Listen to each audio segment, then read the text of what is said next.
आपने अपने जीवन में या अपने आसपास के लोगों के जीवन में काम, बातें और हालात बिगड़ते हुए तो जरूर देखे होंगे। ऐसा हो ही नहीं सकता कि आपने ऐसा ना देखा हो। और ऐसा होने की मुख्य वजह यह होती है कि कोई भी व्यक्ति जो है उसने सही समय पर कोई गलत बात कर दी थी, जिसकी वजह से उसके सारे काम बिगड़ गए। उसके हाथ से रिश्ते निकल गए, उसके हाथ से प्रमोशन निकल गई, उसके हाथ से कोई इंपॉर्टेंट डील निकल गई और अब वो पछता रहा है। तो इसका मतलब लेकिन यह भी है कि अगर हम अपने जीवन में सिर्फ एक चीज सही कर लें और वो है अपना कम्युनिकेशन स्किल्स, अपने बातचीत करने का तरीका, तो हम अपने पर्सनल और प्रोफेशनल लाइफ में बहुत ज्यादा फायदा ले सकते हैं। हम जीवन में सक्सेसफुल होने की राह पर अग्रसर हो जाएंगे। तो कम्युनिकेशन स्किल्स जो है वो बहुत ज्यादा इंपॉर्टेंट होते हैं। तो आज का ये जो सेशन है ना, वो इसी पॉइंट के अराउंड है कि हम अपने जीवन में अपना कम्युनिकेशन कैसे बेहतर कर सकते हैं, हमें किस समय पे क्या बात करनी है ये हमें पता हो। तो आज हम यही बात करेंगे। लेकिन हम आगे बात करें ना, तो आप एक लाइन अपने दिमाग में बिठा लीजिए जो कि आपको पूरी उम्र काम आएगी। वो लाइन है कि use words to convince, use silence to dominate and take actions to win. इस चीज को अपना मंत्र बना लीजिए, तभी आप सक्सेसफुल हो पाएंगे। अब चलिए ये बात करते हैं कि कैसे हम अपना कम्युनिकेशन बेहतर कर सकते हैं। देखिए, कोई भी इंसान है ना, वो 3 लेवल्स पे कम्युनिकेशन करता है किसी भी दूसरे लोगों के साथ। ठीक है, जो पहला उसका कम्युनिकेशन होता है वो होता है थ्रू वर्ड्स, कि शब्दों के साथ हम कम्युनिकेशन करेंगे एक दूसरे के साथ। तो जब हम शब्दों के साथ एक दूसरे के साथ कम्युनिकेशन करेंगे तो बहुत ज्यादा जरूरी है कि हमें शब्दों का सही इस्तेमाल करना आता हो, और ये प्रैक्टिस से आता है। आप जब भी कभी किसी दूसरे से बात करें और जो भी आप कोई मैसेज किसी दूसरे को देना चाहते हैं, वो जितना क्लियर और कंसाइज होगा उतना ही ज्यादा आप दूसरे तक अपनी सही बात पहुंचा पाएंगे। जो आप कहना चाहते हो वो दूसरे तक पहुंच जाएगी। अगर आप बात कोई करना चाहते हो और उसे घुमा कहीं और रहे हो तो दूसरे बंदे को समझ नहीं आएगा, वो खींच जाएगा आपसे कि यार क्या बात कर रहे हो यार, सीधी सीधी बात करो। ठीक है, तो सबसे पहले तो आप जो आपके शब्द हैं उन्हें इतना बढ़िया कर लीजिए, उन्हें इतना बढ़िया बना लीजिए, वो बात करने का तरीका इतना ऐसा बना लीजिए कि आप दूसरे बंदे को कन्विंस कर सकें, उसको बता सकें कि भाई मैं पर्टिकुलरली यही बात बताना चाहता हूं, और फिर वो आप उसको कन्वे भी कर सकें वो। ठीक है, चाहे वो डिस्कशन चाहे सीरियस है चाहे नॉन सीरियस है, चाहे वो हंसी मजाक हो रहा है, हंसी मजाक भी बढ़िया कीजिए। कई लोगों को यही पता नहीं लगता कि हंसी मजाक करना है तो किसके साथ करना है और किस हद तक करना है, वो कुछ भी बोलते रहते हैं और फिर उसके बाद वही हंसी मजाक जो है वो लड़ाई में बदल जाता है। ठीक है, तो हमारा जो वर्ड्स के थ्रू कम्युनिकेशन हो रहा है वो बहुत सही होना चाहिए। अब यहीं पर लेकिन आपने ये भी ध्यान रखना है कि आपको लिसनिंग भी साथ में उतनी ही बढ़िया करनी है।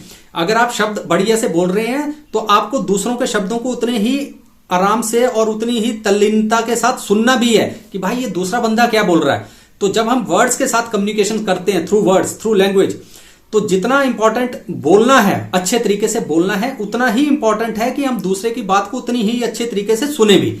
जब हम सुनेंगे तब हमारा कम्युनिकेशन जो है वो पूरा होगा। तो जो हम वर्ड्स के थ्रू कम्युनिकेशन करते हैं वो जो है वो बोलना और सुनना दोनों सम्मिलित हैं, ये अलग अलग चीजें नहीं है। तो आपने ये बातें जो है वो ध्यान रखनी है। अच्छा, इसके बाद जो दूसरा कम्युनिकेशन होता है ना, वो होता है साइलेंस। साइलेंस आप कहोगे कि यार साइलेंस में कैसे कम्युनिकेशन होगा? अरे भाई, साइलेंस एक बहुत बड़ा कम्युनिकेशन का टूल है। जब भी कभी कोई इंसान होगा वो साइलेंस को बहुत तरह से इस्तेमाल कर सकता है। ज्यादातर आपने बड़े लोगों को देखा होगा जो थोड़े किसी पावर पोजीशंस पे रहते हैं, अथॉरिटी पोजीशंस पे रहते हैं, वो बहुत कम बोलते हैं। क्यों? क्योंकि वो जो साइलेंस है, चुप रहकर वो दूसरों के ऊपर ज्यादा प्रभाव डाल सकते हैं। साइलेंस को एज अ टूल यूज करते हैं वो। लेकिन आपने साइलेंस का एक और पहलू भी याद रखना है कि जब आप साइलेंस में साइलेंट हो तो वो अनकंफर्टेबल फील होता है। वहां पे माहौल जो है ना वो अनसर्टन हो जाएगा, अनकंफर्टेबल हो जाएगा। तो जब आप साइलेंस का यूज करें कम्युनिकेशन में तो आप खुद अनकंफर्टेबल नहीं होने चाहिए। दूसरा बंदा हो जाएगा, उसको होने दो, आप रिलैक्स्ड रहने चाहिए। और उस साइलेंस में आपने ऑब्जर्व करना है। जैसे हमने पहले बोला कि जैसे आप वर्ड्स इस्तेमाल करते थे तो आपको लिसनिंग भी साथ करनी है।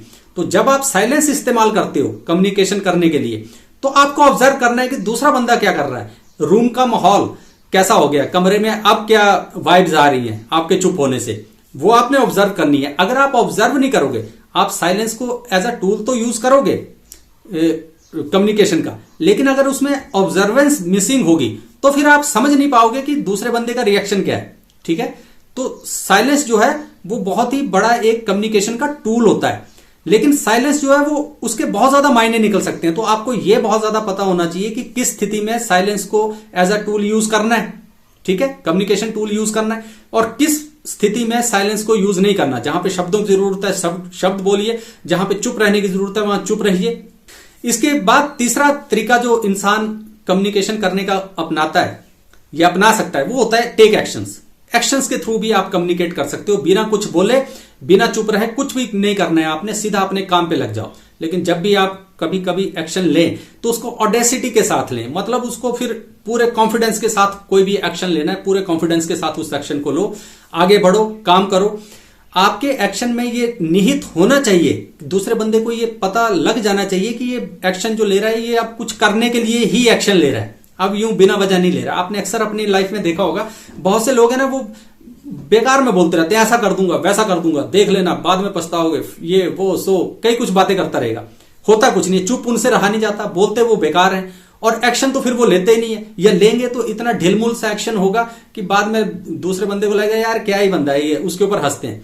लेकिन दूसरी तरफ एक बंदा आपने देखा होगा जो शब्द बहुत कम यूज करता है, ज्यादातर चुप रहता है, लेकिन जिस वक्त काम करने पर आता है तो वो ऐसा काम कर देता है कि दूसरा बंदे को पता लग जाता है कि भाई इसके साथ पंगा नहीं लेना, ये बंदा फिर एट लास्ट कुछ भी कर देगा।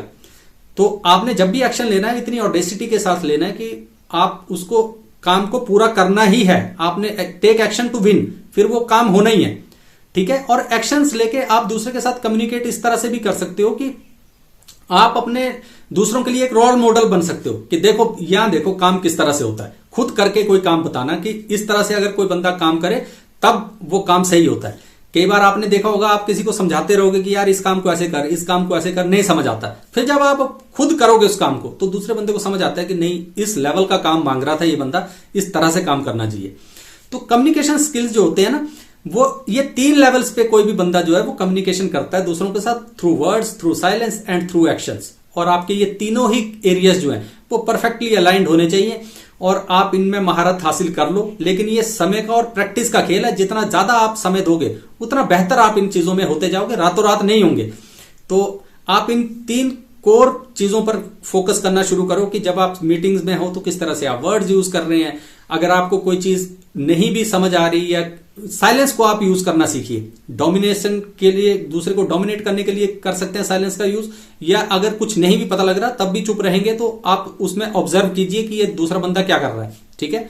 और फिर एक्शन तब लीजिए जब आपको सारी चीजें समझ आ गई हैं और ऑडेसिटी के साथ, बढ़िया तरीके से, कॉन्फिडेंस के साथ एक्शन लीजिए तो उस एक्शन का भी प्रभाव होगा। और कई बार एक्शन का प्रभाव जो होता है वो और सारी बातें एक तरफ और जो आपने काम कर दिया वो एक तरफ, इतना बड़ी एक्शन होता है। तो ये 3 चीजें अपने ध्यान में रखिए, आपका कम्युनिकेशन जो है वो हर लेवल पे बेहतर हो जाएगा, उम्दा हो जाएगा, आपको सक्सेसेस मिलने लगेंगी, ठीक है।